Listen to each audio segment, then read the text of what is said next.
Iyi ni Masaka yagurutseyo.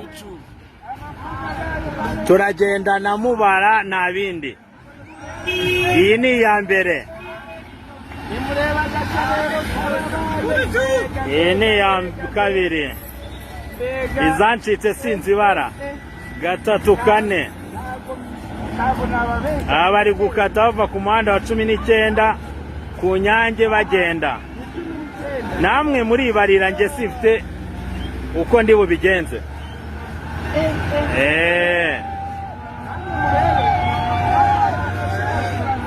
Iyi ni yo bita Masaka walayi.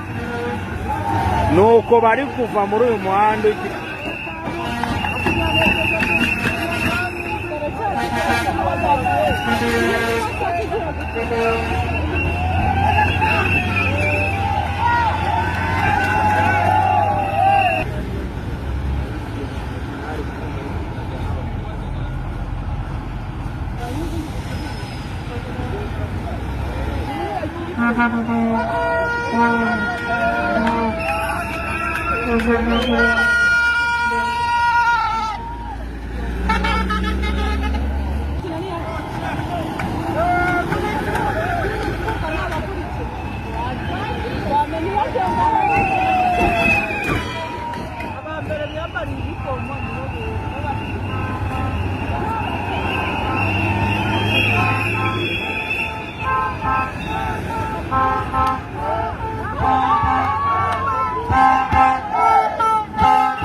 zirakiyaga ntabwo zirashira.